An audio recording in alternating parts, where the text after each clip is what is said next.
Hey guys, so this is our review for Monday Night Raw. We're opening our show with an unusual match for a Monday Night Raw. That is a steel cage match. We will see Big E take on Kevin Owens. This is a non-title match, but because of all of the animosity with Kevin Owens attacking Big E and everything, they felt that this is where that needed to go. So first we had Seth Rollins kind of hype that up.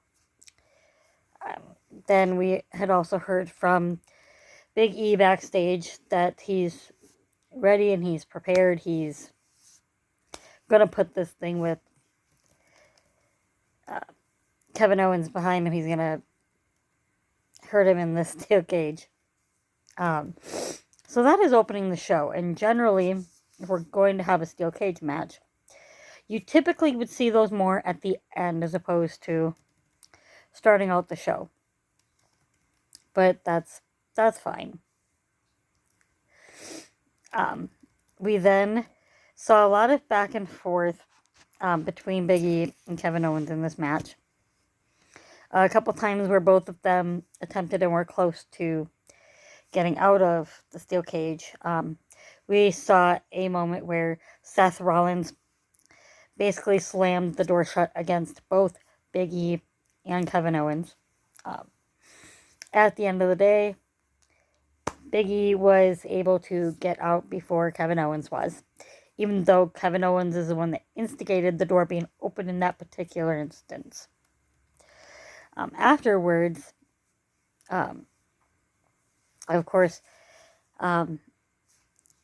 Seth Rollins would attack Big E, and he then would slide into the ring and attack Kevin Owens. Big E would then, of course, go in and brawl with Seth Rollins. We cut to commercial break, and when we came back, all three of them are laid out in the ring. We don't really know for sure at the time what happened. The commentary team, though, does fill us in that Bobby Lashley had come out and he had attacked all three of them. We don't know specifically the details as to why he did this yet, but it doesn't really matter, I guess, too much.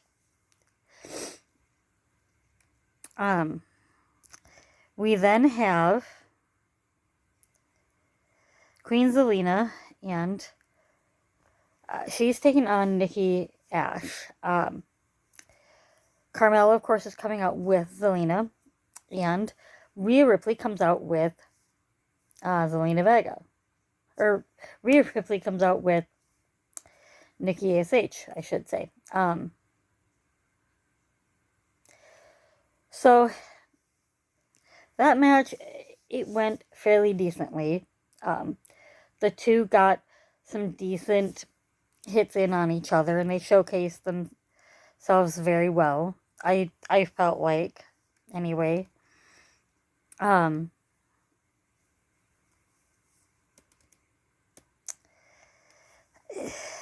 the end of the day, Zelina Vega ended up getting the victory with the Code Red, which I like that as a finisher. I do. What I am having trouble with when it pertains to Zelina Vega's character, though, is the accent. It's not that I dislike the accent itself. It's not that I dislike characters with accents. Or for that matter, when a superstar changes gimmicks and they either gain or lose an accent in that.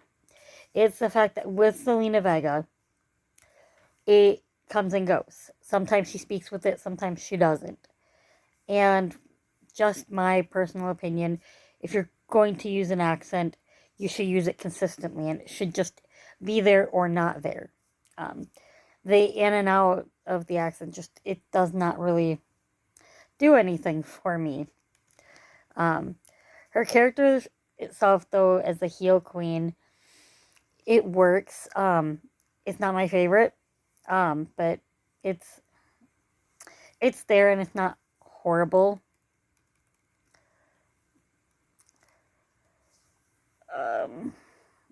So we then have Randy Orton and Riddle backstage. That's the next segment we get. And Randy is wearing, or I should say Riddle, is wearing this brown blazer. And he's got this earpiece in, like he's a announcer or he's some commentary, right? And eventually, throughout this promo, he talks Randy into putting on a brown blazer as well, as they're going out to commentate over this, what they're now calling an RK Bronament, which is kind of a neat concept. We've had tag team tournaments before, but this adds a spin to it that also includes that tag team name, which is kind of fun. So I like that. And we're going to get the first round of that. We cut back to kind of a quick scene. We've got Rhea Ripley and Nikki ASH. They're in the back, and Rhea's trying to kind of cheer her up and tell her we'll get them next time. And there's this fan that appears that is, oh, I'm such a big fan. Can I get an autograph? And she thinks that Nikki thinks that it's for her, and she doesn't see that off to the side, kind of coming up, is Jerry Lawler. And that's who the fan really wanted the autograph of.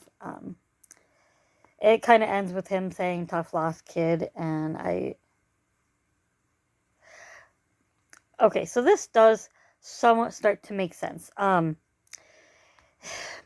So it didn't really seem like having Jerry Lawler come in there necessarily moved storylines along at all or anything, but it is kind of a fun little thing to do to get.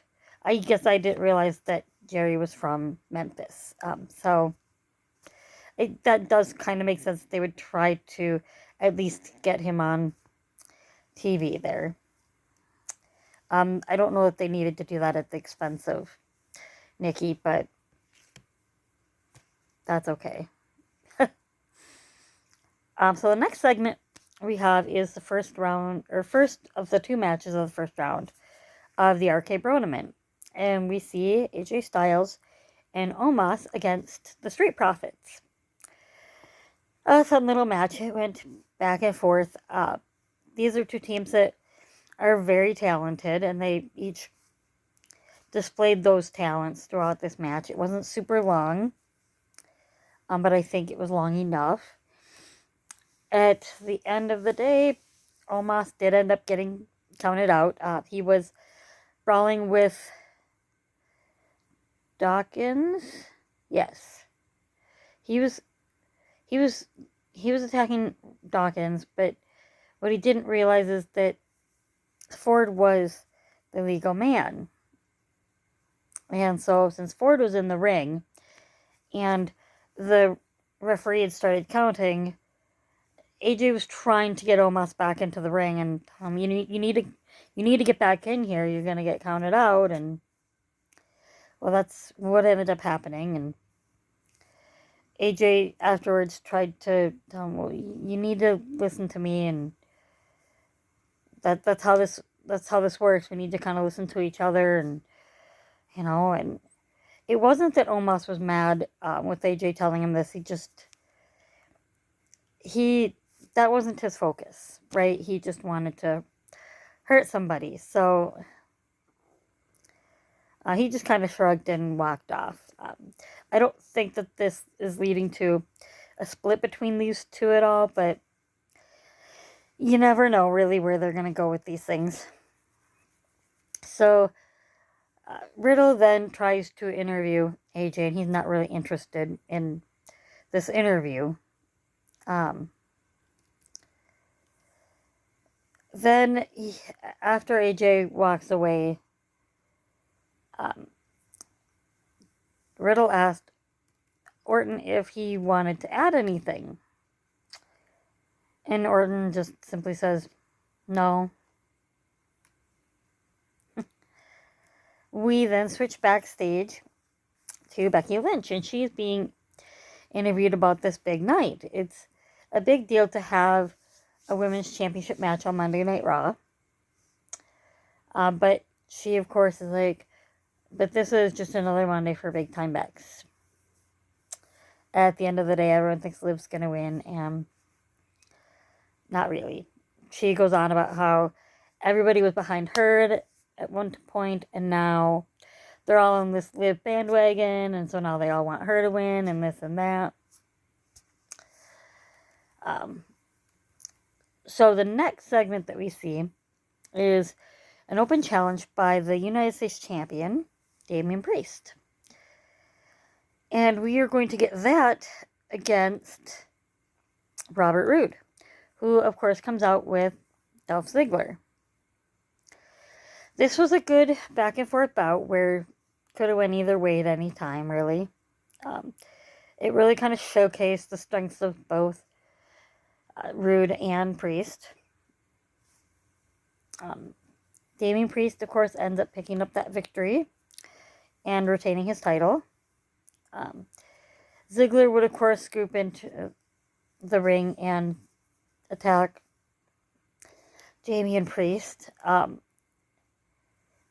He, of course, looked furious as he'd gotten out of the ring after the attack, and when he comes back up, of course, he's got this furious look on his face, which is good. He's been having that more dominant look on his face. But you get this idea that Ziggler is probably going to end up being that next contender for the United States Championship. I don't know that this is the time that you take that off of Damian when you're trying to bring out this kind of new, somewhat darker side of him. What I do think is probably going to end up happening is we're probably going to end up getting Damian Priest and Dolph Ziggler at day one. You want to make sure that that card does not go too long. But as of right now, you still have plenty of time to put a United States Championship match on that card. The next one we see is Bianca Belair and Doudrop. Now, Doudrop would attack Bianca on Bianca's way to the ring. But it wasn't.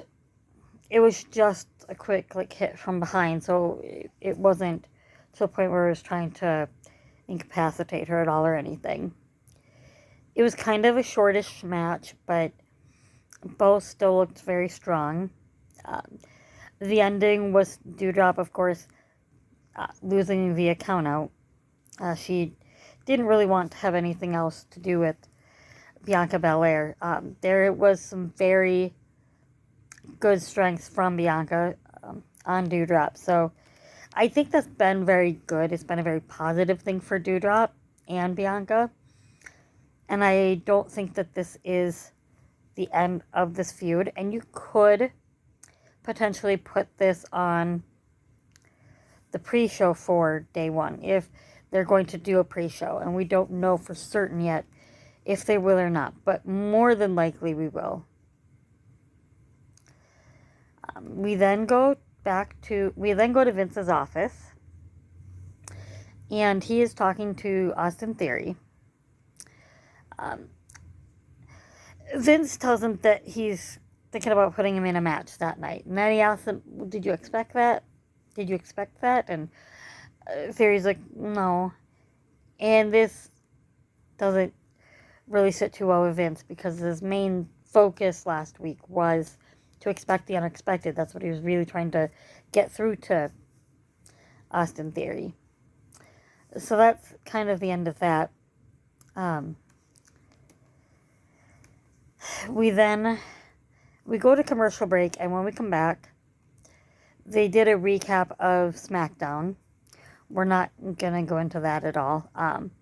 But then The Miz is coming out. He's getting set for Miz TV, which usually is really good. This week he does not have Maurice with him, and of course to get the people booing him and getting them to turn on him, he explains that Maurice doesn't come to places like Memphis. he then brings Edge on out, and there's a huge pop for him. And the main emphasis to this is that Edge is like, I meant everything that I said last week. I think you are an excellent talent. I think you have a lot to give this business. You have a lot to teach up-and-coming talent. You've done great things. And Miz's thing is that, well, I don't need to hear this right now. I needed to hear this back then. Back when I was kicked out of the locker room and was... nobody wanted to have anything to do with me. I was an outcast. And Edge is like, I did try to do that. Even back then, I told you that you had something special and that all you had to do was stick with it and not give up and keep doing what you're doing. And you're going to make a name for yourself, and you are going to be a success in this company, in this business. You will. And he says, even back then, you were too full of yourself to realize that and to actually listen to anyone that was going to give you advice back then. So it's hard for you to now come back and say, well, you should have given me that advice back then when I did give you that advice, but you just didn't want to listen. They got into a conversation about Mrs. $9,000 shoes. I don't know whether they're really for $9,000 and whether that's really what he paid, but that doesn't necessarily really matter. At the end of the day, Miz challenges Edge to a match at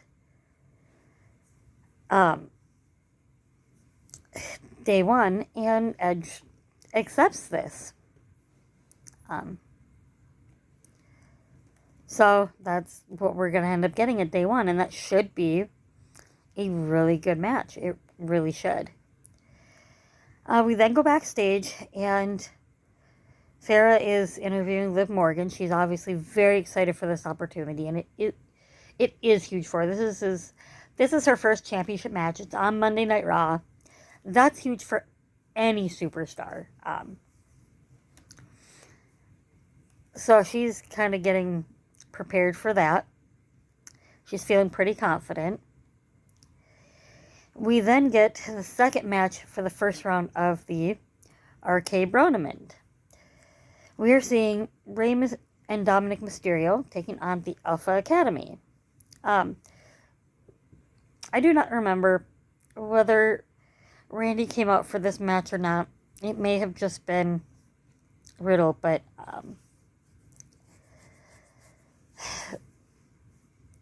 it was a good back and forth battle. It showcased both teams. It really did. I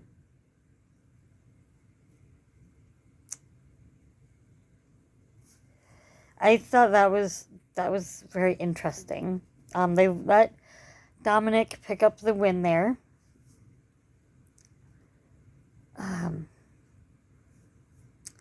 It was a decent match. It wasn't too long.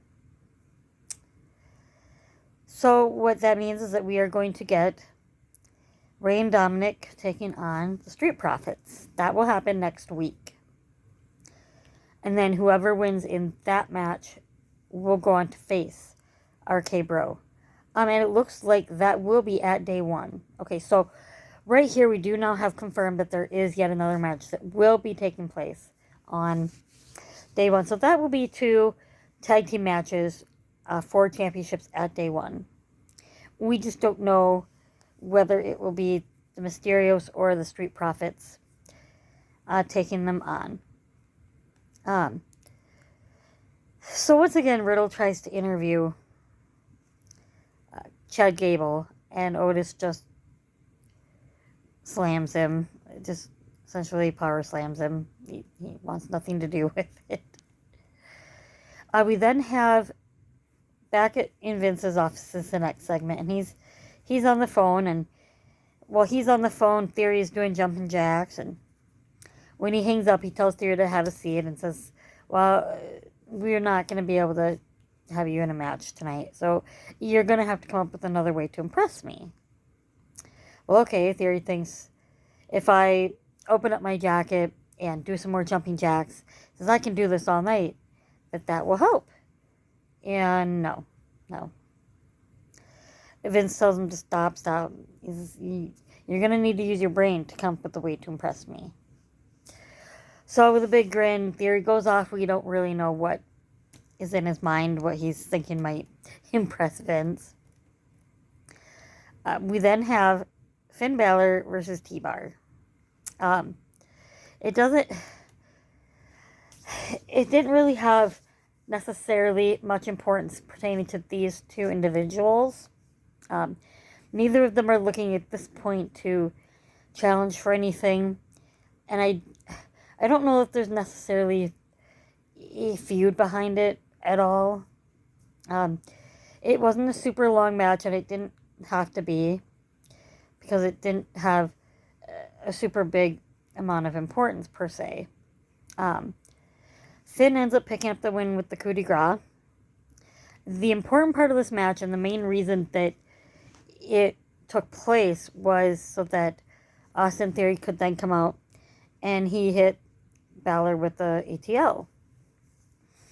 He then, of course, starts taking his selfies, which is Theory's thing, and it's good for a character to have a thing, something that they're kind of known for.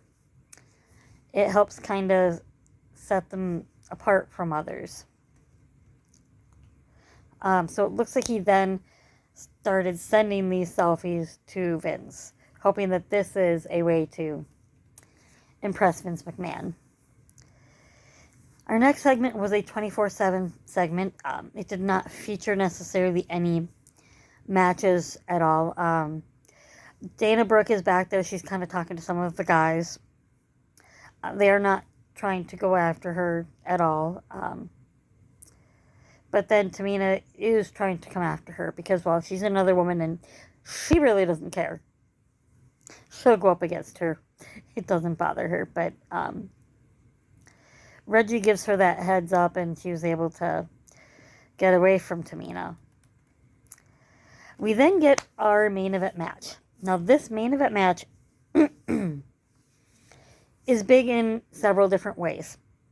It has been quite some time since we've seen a women's main event, more specifically a women's championship main event, to main event Monday Night Raw. The one that really comes to mind that took place about this time was Lita versus Trish Stratus. So that's kind of the that's been kind of the comparison leading up to this, is that this happened so many years ago.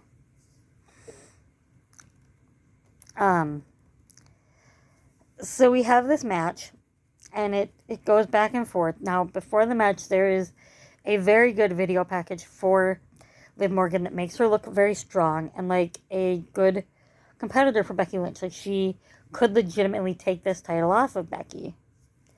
And there were several moments where it could have been possible, and it could have went either way. At the end of the day, Liv tries to roll Becky up, and Becky reverses it into a roll-up of her own. But Becky grabs the rope, which is what she did at Survivor Series.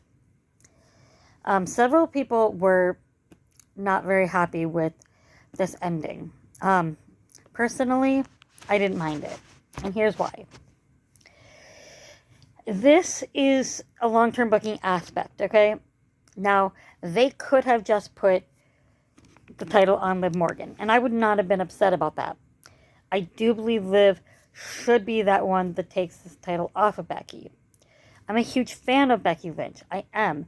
I'm enjoying seeing her as champion. I feel like it could be time for her to move on to something different, and there are options. But at the end of the day, from the long-term booking aspect, if you have this screwy finish with whether it had been a disqualification, a count-out, whether it had been the cheating, which it did end up being by Becky holding the rope again, you set yourself up for a rematch at day one. So when you look at how Becky became huge in the first place, part of that was that loss at SummerSlam that year. Granted, it was a pay-per-view, but that loss, when everybody was so behind Becky and felt like this is her time, when she did not win, that got them even more behind her, right? So when she did win at Hell in a Cell, she went over even more so. So while this was not a pay-per-view, it was built up so much. A main event championship match was huge for Liv Morgan, okay? The pop would have been huge had they put the title on her on Monday night. But that pop is going to be even bigger for Liv. And there's going to be even more people behind her when she ends up taking that title at day one, which is what I believe is probably going to happen. Obviously, we're probably going to have to wait till next week to see what officially happens. Sonya and Adam Pearce will more than likely discuss it. Liv may go to them and say, with this finish, you need to do something. I deserve another opportunity. Becky cheated. This is a championship match. There should be more integrity. And they're going to probably agree, right? So we're more than likely going to get Liv versus Becky again. And my prediction is that at day one, she will be victorious. And you could, even on the Raw after that, do a rematch for Becky and have her lose clean. And Becky can move on to something else. She could be in a singles feud with somebody, whether that's someone attacks her from behind, whether it's someone says something to her backstage. She could get into a conversation with maybe potentially another heel, and they could end up maybe possibly teaming up and maybe going after the women's tag titles. We've seen Becky team up with Charlotte to do that. We don't want to see that again, and it's not going to happen. But with the women's tag division what it is, it would not hurt to take Becky out of the women's championship picture and potentially put her with someone else in the women's tag picture. It's a possibility. It's something to throw out there and think about. But I would be perfectly okay with Liv hanging on to the title for a while. I believe she is ready. I just think it's going to be bigger for her to do that at day one than having put it on her on Raw. Not that there's anything wrong with someone winning that title on Monday Night Raw. It's still a huge accomplishment. And it still would have been huge for Liv. And I would have been thrilled for her. So let me know what your thoughts are. Whether you agree, disagree, doesn't really matter. It's all opinions. And it's fun to just hash things out and talk about it. Get different perspectives. Don't forget, drop that like, subscribe if you want. I'm hoping to continue to do these. But that is my review for Monday Night Raw.